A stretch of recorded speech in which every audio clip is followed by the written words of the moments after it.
चलो नमस्ते मित्रों, फरी वखत आज આપણે આગળ વધવા જઈએ છીએ અને આજે જે ચર્ચા કરવાના છીએ તે શેની ચર્ચા કરવાની છે તો કે આના અગાઉના લેક્ચરમાં ગઈકાલના લેક્ચરમાં તમે જોયું હતું કે સાદા વર્તમાન કાળના ઉપયોગ કઈ રીતે થાય છે વાક્યની. તો આજે સાદા વર્તમાન કાળને જ આગળ વધારવાનું છે, પરંતુ ચર્ચા શેની કરવાની છે તો કે નકાર અને પ્રશ્ન. આઈ ડુ નોટ રીડ અને ડઝ શી રીડ. અહીંયા તમારે બે પ્રકારના વાક્યની ચર્ચા કરવાની છે. કેવા કેવા છે તો કે નકાર વાક્ય છે તેની અને બીજું છે પ્રશ્નાર્થ. તો આ 23મા દિવસને અંતે આપોને જણાવતા આનંદ થાય છે કે જે આપનો પ્રતિભાવ મળી રહ્યો છે તે ખરેખર ગજબનો છે. અને બીજું કે હજુ જે વિદ્યાર્થીઓ પાછળ આપેલા વાક્યો જે છે તેને અંગ્રેજી નથી કરતા, કોમેન્ટ નથી કરતા, તે કોમેન્ટ કરતા થઈ જાઓ. શા માટે તો કે જો તમે લખવાનો પ્રયત્ન કરશો તો અને તો જ કંઈક તમને તમારી જાતમાં ઇમ્પ્રુવમેન્ટ થયું છે તે જાણવા મળશે. એટલે ખાસ વિનંતી છે કે તમને જે આપેલી 2 થી 3 વાક્ય આપવામાં આવે છે, કોઈક જગ્યાએ 4 છે, તેનો કોમેન્ટ બોક્સની અંદર તમને આવડે તેવો ઉત્તર આપો અને જે બીજા લોકો ઉત્તર આપે છે તેને રીડ કરો. બરાબર? તો તમને પણ ખ્યાલ આવશે કે આપણે અંગ્રેજીની અંદર કેટલા આગળ વધી રહ્યા છીએ. હવે આજે આપણે આ ડુ ડઝની ચર્ચા કરીએ, એટલે કે ડુ નોટ અને ડઝ નોટ અને ડુ અને ડઝ. તો તેની અંદર પ્રથમથી જ શરૂઆત કરીએ તો જોશો તમે કે નકાર વાક્ય છે.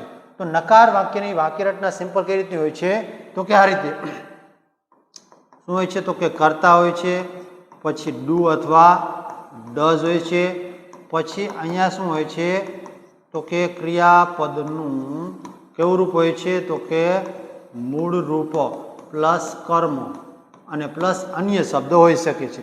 અહીંયા આપણે આ બે બાબતને ખાસ ધ્યાનમાં રાખવાની છે. જ્યારે વાક્ય નકાર આવે છે ત્યારે ફરજિયાત ક્રિયાપદનું કેવું રૂપ આવે છે તો કે મૂળ રૂપ આવે છે અને જે તે કર્તાને ધ્યાનમાં રાખીને ડુ અથવા ડઝ મૂકવામાં આવે છે. ડુ ક્યારે આવે અને ડઝ ક્યારે આવે તો કે એની ચર્ચા પણ કરી લઈએ. તો જ્યારે કર્તા તરીકે હી, સી અને ઇટ હોય તો શું આવશે તો આવશે ડઝ. અને ડુ ક્યારે આવે તો કે જ્યારે કર્તા તરીકે આઈ, વી, યુ અને ધે તો શું આવે છે ડુ આવે છે. આ બે બાબતને યાદ રાખી લો, એકદમ સિમ્પલ છે, આમાં કંઈ અઘરું છે નહીં. ચાલો શરૂઆત કરીએ આપણે. અને હા, બીજું કે આ વાક્ય જે છે તમારી રીતે બોલવાની પ્રેક્ટિસમાં ખાસ લેજો, જેથી કરીને આપણું અંગ્રેજી છે તે ઇમ્પ્રૂવ થતું રહે. ચાલો, પ્રથમ વાક્ય છે I do not like coffee. પછી બીજું છે she does not eat meat. તો અહીંયા કરતા જ્યારે આઈ હતો તો ડુ આવ્યું છે, અહીંયા સી છે તો ડઝ આવેલું જોવા મળે છે. બરાબર? પછી they do not live in this city. તે આ શહેરમાં રહેતા નથી. પછી he does not play football on Sunday. તેઓ રવિવારના દિવસે ફૂટબોલ નથી રમતા, બાકી બીજું રમે છે. પછી we do not watch television in the morning. અમે સવારે ટીવી જોતા નથી, કોઈ દિવસ નથી જોતા સવારે. બરાબર? પછી the cat does not like water. બિલાડીને શું કીધું કે પાણી પસંદ આવતું નથી. પછી you do not need a key for this door. તમારે આ દરવાજા માટે ચાવીની જરૂર નથી. પછી કીધું છે અહીંયા શું કહે છે it does not rain much in the summer.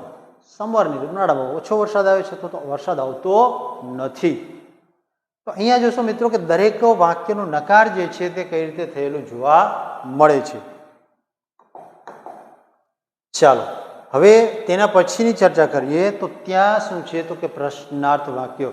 તો પ્રશ્નાર્થ વાક્યની વાક્યરચના પણ સિમ્પલ છે. અહીંયા ફરક માત્ર એટલો આવે છે ડુ અથવા ડઝ જે છે તે વાક્યની શરૂઆતમાં આવી જાય છે, પછી આવે છે કર્તા અને પછી શું આવે છે તો કે ક્રિયાપદનું કેવું રૂપ આવે છે તો કે મૂળરૂપ પ્લસ કર્મ.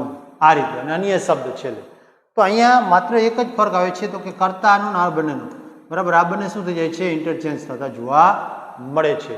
કર્તા જ્યારે બીજા સ્થાને વહી જાય, સહાયકારક ક્રિયાપદ ડુ ડઝ આગળ આવી જાય તો વાક્ય બની જાય છે પ્રશ્નાર્થ. અને છેલ્લે શું આવે છે તો કે પ્રશ્નાર્થ ચિહ્ન. બરાબર? વાક્યને જોઈએ. Does the train stop at this station, શું આ સ્ટેશન ઉપર ટ્રેન ઊભી રહે છે? આ પ્રમાણે. Do I remember his name, શું મને તેનું નામ યાદ છે? ડઝ શી વેર ગ્લાસીસ, શું તેણીએ ચશ્મા પહેરેલા છે? Do they work on Saturday, શું તેઓ સેટરડે એટલે કે શનિવારના દિવસે કાર્ય કરે છે? Does sun moves around the earth, બરાબર. તો શું કીધું? શું સૂર્ય પૃથ્વીની આસપાસ ફરે છે? અહીંયા આપણને પ્રશ્ન કર્યો છે, બરાબર, કે ભાઈ ફરે છે, નથી ફરતું, ઉલટું છે, નથી. પછી do you look hungry today, શું તમે આજે ભૂખ્યા દેખાવ છો? પછીનું કીધું છે does he listen to loud music, શું તે એકદમ ઊંચો અવાજ એટલે કે ઊંચું મ્યુઝિક સાંભળે છે? તો આ પ્રમાણે આ વાક્યો જે મિત્રો તેને શું કરવાનું છે? બોલવાના છે અને લખીને તમારી રીતે પ્રેક્ટિસ કરવાના છે. માત્ર જોવાનું છે શું અહીંયા કે આ વાક્ય જે છે તેનો અર્થ કઈ રીતે નીકળે છે અને કઈ રીતે તે બોલાય છે. બરાબર, આગળ વધીએ અને હવે તેમાં જોઈએ તો વાક્યનું પ્રશ્નાર્થમાં રૂપાંતર કરીએ અને તેના જવાબની ચર્ચા કરીએ. તો પ્રથમ વાક્ય છે તે birds build nests in winter. હવે અહીંયા મિત્રો શું કરવાનું છે? તો કે વાક્યને પ્રશ્નાર્થમાં રૂપાંતર કરવાનું છે. ખાસ ધ્યાનમાં રાખશું આપણે કે કઈ રીતે બને છે. પ્રશ્નાર્થ અને નકારમાં રૂપાંતર કરીએ તો હવે અહીંયા બર્ડ્સ છે તો ત્રીજો પુરુષ બહુવચન છે, બરાબર. તો ધ્યેયના સ્થાને આવે તો આપણે શું કહીશું? અહીંયા બર્ડ્સ. પહેલા પેલું નકાર વાક્ય બનાવીએ તો નકારમાં શું થશે? બર્ડ્સ ડુ નોટ બિલ્ડ નેસ્ટ્સ, ક્યાં? તો કે ઇન વિન્ટર. In winter. તો આ નકાર વાક્યમાં રૂપાંતર કર્યું છે. તો અહીંયા જુઓ, કર્તાને ધ્યાનમાં રાખીને શું મૂક્યું છે? Do not. ત્યાર પછી બીજું વાક્ય લઈએ તો તેની અંદર પ્રશ્નાર્થમાં રૂપાંતર કરીએ તો શું આવશે? અહીંયા do birds build, do birds build nests in winter. આ પ્રમાણે. હવે આનો જવાબ આપીએ આપણે, ટૂંકો જવાબ આપીએ તો શું કહીશું? કે યસ ધે ડુ. આપણે ટૂંકો જવાબ આપીએ યસ ધે ડુ એટલે કે હા તેઓ બનાવે છે. અથવા નકાર આપવો હોય તો શું કહીશું આપણે? No they do not. આ પ્રમાણે, બરાબર. તો આ રીતે બનશે. હવે ત્યાર પછીની ચર્ચા કરીએ તો વાક્ય નંબર બીજું, માય બ્રધર સ્પીક્સ ફ્રેન્ચ. તો અહીંયા માય બ્રધરની વાત આવી તો આપણે શું કહીશું? કે માય બ્રધર. નકારમાં રૂપાંતર કરીએ એની અંદર શું થશે? My brother does not. અને સ્પીક ની જગ્યાએ શું થઈ જશે? તો કે સ્પીક ફ્રેન્ચ. મિત્રો અહીંયા ખાસ ધ્યાનમાં એ રાખવાનું છે કે જોશો તમે કે અહીંયા જે સ્પીક્સ હતું કે અહીંયા આપણે શું કરી નાખ્યું છે? સ્પીક. એટલે ટૂંકમાં કહીએ તો મુખ્ય ક્રિયાપદની અંદર વપરાયેલો એસ કે ઈએસ જે છે તે નીકળી જશે અને તેની અસર ક્યાં થશે? તો કે અહીંયા જે તે ડુ અથવા ડઝની ઉપર. ટૂંકમાં ડુ ડઝ આવે એટલે આની અંદર આ મૂળરૂપ થઈ જાય છે. આ યાદમાં રાખીશું. હવે આને પ્રશ્નાર્થમાં રૂપાંતર કરીએ તો કઈ રીતે થાય છે?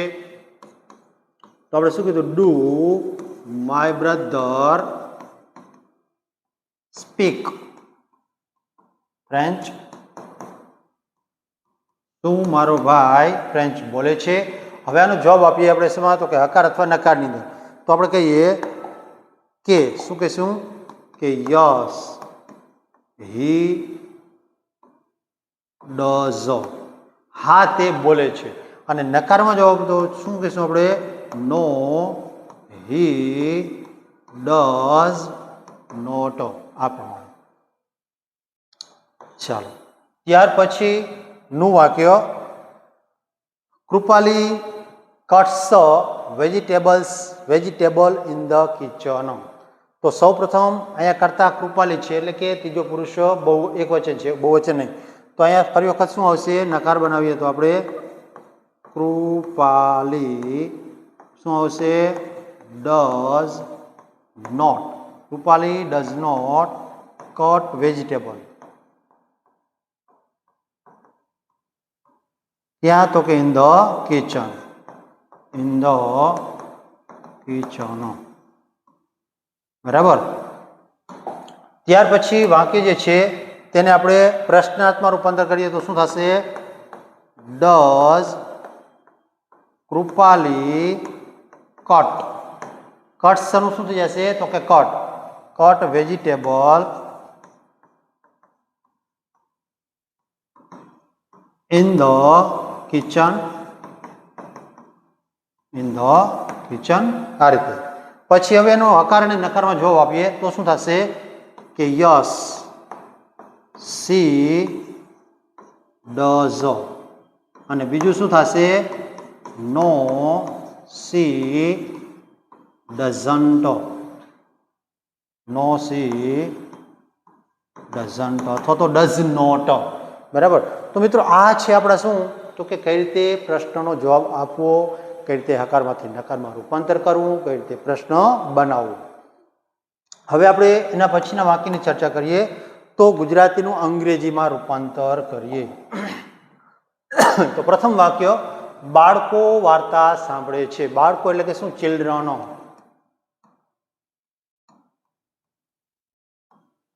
ચિલ્ડ્રન સાંભળો એટલે હિયર. હિયર સ લેશું કે હિયર? તો કે ચિલ્ડ્રન આવ્યું છે તો ત્રીજો પુરુષ બહુવચન છે તો હિયર આવશે, હિયર્સ આવશે નહીં. Children here story. Children here story. બાળકો વાર્તા સાંભળે છે. પછી બીજું, મારો ભાઈ ગાડી ચલાવતો નથી. તો અહીંયા મારો ભાઈ એટલે કે શું આવશે? My brother. હવે અહીંયા શું આવશે? ડુ આવશે કે ડઝ? તો કે ડઝ આવશે. શા માટે? ત્રીજો પુરુષ એક વચન છે તો does not. My brother does not drive. શું છે? ગાડી. આપણે કાર કહીએ. ગાડી એટલે ટ્રક અથવા કાર. આપણે કાર લીધું છે. પછી શું તમે સારું લખો છો? વાક્ય પ્રશ્નાર્થ છે. અહીંયા આપણે ડુ લઈશું કે ડઝ? તો કે તમે એટલે કે બહુવચન અથવા તો બીજો પુરુષ થયો તો આપણે ડુ લઈશું. પછી શું કીધું? Do you write. Do you write good? શું તમે સારું લખો છો? આ પ્રમાણે. હું દરરોજ કસરત કરતો નથી. તો શું કહેશું? હું એટલે કે આઈ. પછી I do not do exercise. I do not do exercise. ક્યારે? તો કે એવરી ડે. Every day. પછી શું સૂર્યપ્રકાશ આપે છે? સૂર્ય એક વચન છે તો શું કહીશું આપણે? Does the sun give. તો does the sun give light. શું સૂર્યપ્રકાશ આપે છે? પછી હું અંગ્રેજી શીખતો નથી.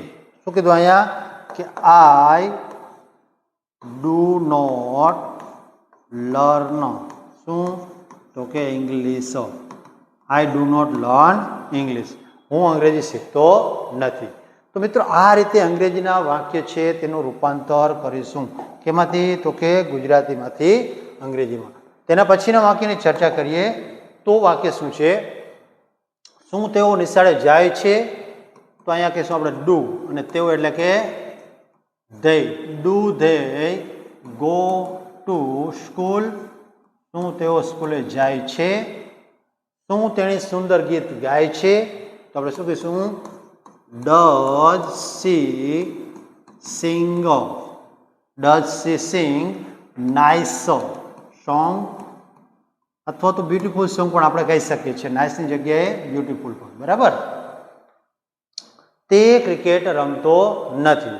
શું એ કહીશું? કે he does not play cricket. He does not play cricket. અહીંયા આપણે પ્રશ્ન ભૂલી ગયા ને. ચાલો પછીનું વાક્ય, શું ગૌરી રોટલી બનાવે છે? તો આપણે કે શું ગૌરી ત્રીજો પુરુષ એકવચન છે તો ડઝ લઈએ. ડઝ ગૌરી મેક ચપાતી? બરાબર, આ રીતે શું ગૌરી ચપાટી બનાવે છે એ રીતે. રાહુલ દરરોજ પત્ર લખતો નથી તો અહીં શું કહીએ? Rahul does not write letter. અને ક્યારે? તો કે દરરોજ, તો એવરી ડે. Every day. મિત્રો આ છે આપણા ગુજરાતીના અંગ્રેજી વાક્યો. બરાબર. હવે આપણે જ્ઞાનની ગંગોત્રીની ચર્ચા કરીએ. તો જ્ઞાનની ગંગોત્રી એટલે શું છે? તો કે સરસ મજાના વાક્યો. તો આ વાક્ય જે છે તેની અંદર જોઈએ તો કયા કયા છે વાક્યને પણ આપણા સ્પેલિંગ. સ્ટ્રેન્જર એટલે કે અજાણ્યો માણસ અથવા અજાણી વ્યક્તિ. પછી રાઇઝ, રાઇઝ એટલે કે ઉગવું. વેર એટલે કે પહેરવું. વિન્ટર, વિન્ટર એટલે કે શું થશે? શિયાળો. ચૂઝ એટલે કે પસંદ કરવું. કેરફુલી એટલે કે કાળજીપૂર્વક. ડ્રો એટલે કે દોરવું. ગ્રોઝ, ગ્રોઝ ને પણ ગ્રો એટલે કે ઉગવું અથવા તો મોટા થવું એમ. પછી સુગર કેન એટલે કે શેરડી. સ્વીટ એટલે કે મીઠાઈ. અને પછી કીધું ઓફન એટલે કે વારંવાર અથવા તો અવારનવાર. બાઇટ એટલે કે કરડવું. સ્ટોપ એટલે કે થોભવું. યુઝ એટલે વાપરવું. શો એટલે તેથી. અને કેરોસીન એટલે કે ઘાસ તેલ. ત્યાર પછી થિંક એટલે કે વિચારવું. પ્રોપરલી એટલે યોગ્ય રીતે. અને પછી છે વોટર, વોટર એટલે કે પાણી. અને ઇઝીલી એટલે કે સહેલાઈથી. તો આ છે આપણા આજના સ્પેલિંગો. અને હવે આપણા હોમવર્કની ચર્ચા કરીએ તો આજે 3 વાક્ય છે આપણા માટે એકદમ સિમ્પલ છે અને ફરજિયાત આપણે લખવાના છે જવાબ. બરાબર. પહેલું વાક્ય શું છે કે સૂર્ય રોજ સાંજે આથમે છે. બીજું વાક્ય છે હું કામ પૂર્ણ કરું છું. અને ત્રીજું છે તું હંમેશા સાચો છે. તો આ 3 વાક્ય છે તેનો આપણે શું કરવાનું છે? કોમેન્ટ બોક્સમાં જવાબ આપવાનો છે. અને બીજું મિત્રો, આપ જો ચેનલ પર નવા છો તો સબસ્ક્રાઈબ કરો, તમારા મિત્રો સાથે શેર કરો અને વિડીયો ગમે તો લાઈક કરતા જજો. જય હિન્દ અને જય ભારતની સાથે આજના લેક્ચરની આપણે પૂર્ણાહુતિ કરીએ.